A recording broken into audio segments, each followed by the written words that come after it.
Hello ब्रुन, आज के इस वीडियो में मैं समान हिंदी का पेपर लेकर आ गया हूँ। देख लो 2023 का है, इसी प्रकार से 2024 का भी आएगा। अगर आप ये लास्ट तक वीडियो देख लेते हैं तो मैं 100% श्योर हूँ कि आप इसमें से काफ़ी क्वेश्चन तो एग्जाम में आएगा और जो इम्पोर्टेंट रहेगा उसको भी मैं आपको साथ साथ में बता दूंगा। ठीक है ना, जो जो इम्पोर्टेंट रहेगा सब कुछ साथ में बता दूंगा और सारा आपका क्लियर हो जाएगा डाउट, जो भी डाउट रहेगा। एक चीज़ और इम्पोर्टेंट जीवन परिचय बता दूंगा और जो ये भी बता दूंगा कि साथ में अब की बार क्या आएगा एग्जाम में। तो अगर आप लास्ट तक बने रहते हैं पूरा आपको हिंदी का पेपर खूब बढ़िया समझा दूंगा। देखो ध्यान से समझते हुए चलिए। प्रारंभ के 15 मिनट जो है परीक्षार्थियों को प्रश्न पत्र को क्या करने के लिए, पढ़ने के लिए दिया जाता है। यानी 3 घंटे 15 मिनट का होता है, 15 मिनट पढ़ने के लिए दिया जाता है, 3 घंटे में सॉल्व करना होता है। इसमें जो टिक लगाया गया है इसको आप सही नहीं मानेंगे। अगर इसका सोल्यूशन चाहिए तो कमेंट कर दीजिए, आपको कल ही ले आकर दे दूंगा। ठीक है, पूरा देखो। खंड का और खंड का में एक एक नंबर के रहते हैं, तो यहाँ से आपका नंबर नहीं कटता मेरे दोस्त। राइटिंग में नंबर नहीं, अगर आपका सही है तो 1 नंबर, गलत है तो 0 नंबर, यानी कुछ भी नहीं। तो मेरे दोस्त इसको क्लियर कर लेना खूब अच्छे से यहाँ से, जिससे कि आपका 5-5 नंबर का रहता है ना, मतलब एक एक नंबर का 5, फिर उसमें से भी हिंदी गद्य और पद्य है तो 10 नंबर, ये क्लियर हो जाए। देखो विचार और वितरक के लेखक है। आप लोग कमेंट कर देने ना कि अभी तक आपने कितना पढ़ा। वैसे तो कल सॉल्यूशन लेकर आ जाऊंगा इसका पूरा का पूरा, एक भी क्वेश्चन नहीं छोड़ूंगा, है ना। तो बताइए, महावीर प्रसाद द्विवेदी, हजारी प्रसाद द्विवेदी, प्रोजी सुंदर रेड्डी प्रोफेसर थे ना, राय कृष्ण दास, बताओ कौन है ये। जिसपे टिक लगा है वो सही नहीं है, ऐसा मान के हम चलेंगे।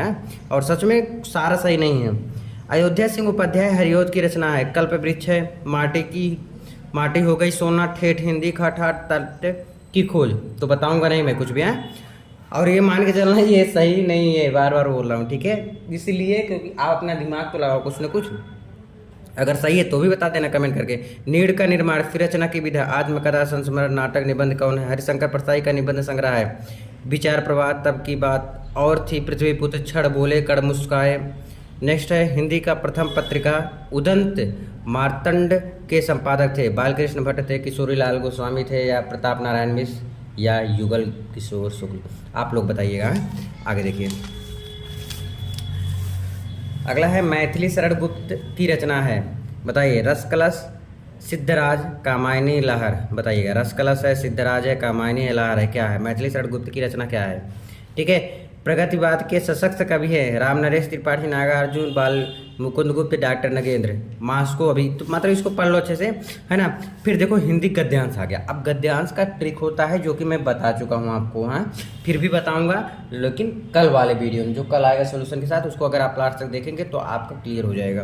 देखो यहाँ से यहाँ तक है, इसमें 2-2 नंबर के 5 क्वेश्चन। देखो, उपयुक्त गद्यांश का संदर्भ लिखिए। इसका क्या लिखना है? संदर्भ लिखना है। संदर्भ मतलब कि इस पाठ से लिया गया है और इसके लेखक कौन है, इतना चीज़ इसमें रहना चाहिए। फिर रेखांकित अंश की व्याख्या, जो रेखा दिया गया है ना इसको आगे पीछे करके आप लिख दोगे, 2 नंबर यहाँ से क्लियर। कौन सा देश किस आविष्कृत चीज़ के नामकरण को नया शब्द देता है?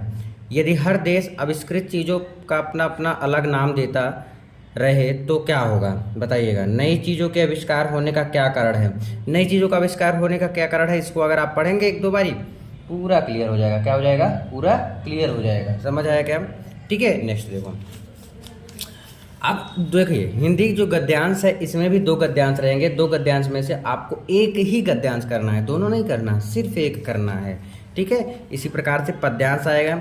पद्यांश भी आपके सामने 2 आएगा, एक यहाँ पर है और एक यहाँ पर है। तो जो आपको आता है वही आपको करना है। अच्छा देखो, उपयुक्त गद्यांश का संदर्भ लिखिए, इसका संदर्भ सहित व्याख्या करना है। फिर रेखांकित अंश की व्याख्या कीजिए, जो रेखा खींचा हुआ है उसकी क्या करना है मेरे दोस्त? व्याख्या करना है, व्याख्या अच्छे से लिखना है। अच्छा, व्याख्या कैसे करेंगे ये वीडियो आने वाला है। ठीक है, कल अगर आप वीडियो देखते हैं तो आपको काफ़ी डाउट क्लियर हो जाएगा ट्रिक के साथ साथ, है। अगला देखो, निम्नलिखित में से एक लेखक का साहित्यिक परिचय देते हुए उनकी प्रमुख कृतियां का उल्लेख कीजिए। देखो भाई, जीवन परिचय तो लिखना पड़ेगा, जीवन परिचय और साहित्यिक परिचय। तो वासुदेव शरण गुप्त, आचार्य हजारी प्रसाद द्विवेदी, प्रोजी सुंदर रेड्डी। आपको 3 ही याद करना है। अच्छा बोलोगे ये 3 नहीं, 3 जो कल लेकर आने वाला हूँ उसको याद करना है। ठीक है, हाँ। फिर निम्नलिखित में से किस एक कवि का साहित्यिक परिचय? इसमें सुमित्रानंदन पंत का तो भाई याद कर लेना, उनका जन्म 1900 में हुआ था, बड़ा आसान है। सुमित्रानंदन पत्र, रामधारी सिंह दिनकर, मैथिली शरण गुप्त, इन दोनों को भी छोड़ दो। सुमित्रानंदन पंत का आधी तुरंत याद कर लो, है। तुरंत याद कर लो और तुरंत कमेंट भी कर दो। अगला है देखो ये आपके डिस्ट्रिक्ट वाइज रहता है। तो बहादुर कहानी का कथा वस्तु की विवेचना कीजिए, ये पंचलाइट। तो कभी कभी लाठी भी आता है, तो मैं बहादुर और लाठी की कहानी बता दूंगा, आपका क्लियर हो जाएगा। हाँ, बहुत ईजी है। फिर स्वपठित खंड काव्य के आधार पर किसी एक खंड का, ये आपके डिस्ट्रिक्ट वाइज रहता है। तो प्लीज़ अपने डिस्ट्रिक्ट में पता कर लीजिए, डिस्ट्रिक्ट क्या आपके अपने स्कूल में पता कर लीजिए सर क्या लिखना पड़ेगा। तो ये कन्फर्म रहा था 100%। यहाँ से देखो ये बता दूंगा, बहादुर और लाठी दो कहानी है, बहुत ईजी है। तो 5 नंबर यहाँ से, 5 नंबर यहाँ से, 10 नंबर आपका क्लियर हो जाएगा। ठीक है, यहाँ से देखिए संस्कृत आ गया। संस्कृत लोग बहुत टफ मानते हैं, बहुत कठिन मानते हैं। मेरे दोस्त मैं एक चीज़ बताऊँ, संस्कृत सबसे आसान होता है। क्यों? क्योंकि इसी में इसका अर्थ होता है और बहुत आराम से आप इसको निकाल सकते हैं इसका अर्थ। ठीक है, ये आप देख सकते हैं अच्छे से। फिर निम्नलिखित संस्कृत पद्यांशों में से किसी एक का संदर्भ सहित हिंदी में अनुवाद करो। तो एक का संदर्भ सहित हिंदी में अनुवाद करना है, तो 2 रहेगा। ठीक है, फिर देखो अगला। ठीक है, देखो निम्नलिखित मुहावरा एवं लोकोक्तियाँ, 2 नंबर यहाँ से आएगा। देखो आंखों में धूल देखना, जहाँ चाह वहाँ रहा, तिल का ताड़ बनाना, दूर के ढोल सुहावने, यानी दूर के ढोल क्या होते हैं, अच्छे लगते हैं। हाँ, समझ आया क्या? तो ये एक चीज़ ये आपको एक लिखना पड़ेगा, उसका वाक्य प्रयोग, यानी कि कैसे वाक्य होगा है, जैसे कल मैं लेकर आने वाला हूँ उसका, तो आपको समझ में आ जाएगा। निम्नलिखित शब्दों के संधि विच्छेद, संधि विच्छेद, महेश्वरा का संधि विच्छेद, महेश्वरा का बताइएगा कमेंट करके। उपयुक्त का संधि विच्छेद, भावकः का संधि विच्छेद है, पावकः का संधि विच्छेद, सॉरी भावका नहीं, उपयुक्त का संधि विच्छेद, पावकः का संधि विच्छेद। दिए गए निम्नलिखित शब्दों में विभक्ति वचन के अनुसार चयन कीजिए। तो ये आपको चयन करना है। कल वैसे भी सोल्यूशन इसका आने वाला है पूरा, एकदम एक साथ पूरा अच्छे से बता दूंगा, है ना। शब्द युग्मों का सही अर्थ चयन करके लिखिए। सुत, सूत, सुत मतलब क्या होता है और सूत मतलब क्या होता है। देखो आज मैं देख रहा हूँ कि आपको कितना आता है, कितना आप कर सकते हो। ठीक है, निम्नलिखित शब्दांशों के लिए एक शब्द का चयन कीजिए। किए गए उपकार को ना मानने वाला, आप ऐसा कोई उपकार हो जिसको ना मानने वाला क्या होता है, गा। यहाँ तक क्लियर? ये देख लीजिए आप लास्ट पेज। बहुत कम बोलने वाला क्या होता है, अल्पभाषी होता है, मितभाषी, वाचाल, मिताग्राही क्या होता है ना, ये चीज़। निम्नलिखित में से किन्हीं 2 शब्दों को शुद्ध करके, तुम तो कुर्सी पर बैठे हो, तुम तो ऐसा होता क्या, तुम बताओ, कमेंट करो, तुम देखता हूँ क्या बोलते हो। इस सरोवर में अनेकों कमल खिले, ऐसे बोलते हो। कृपया अनुमोदन करने की कृपा करें, आप प्रातःकाल के समय आइएगा, ऐसे बोलते हो। ऐसे किसी को बोल देते हो कि आप प्रातःकाल के समय आइएगा, ऐसा नहीं ना। ठीक है, रस जरूर तैयार कर लेना। 2 नंबर 2 नंबर 2 नंबर, रस छंद अलंकार, इसका वीडियो लंबा आएगा, टेंशन मत लो। देखो इसका क्लियर कर लो। निबंध, निबंध तो नीचे है। ये प्रार्थना पत्र, प्रार्थना पत्र मैं बता रखा हूँ, इसका ट्रिक भी बता रखा हूँ, और भी वीडियो आने वाला है प्रार्थना पत्र का।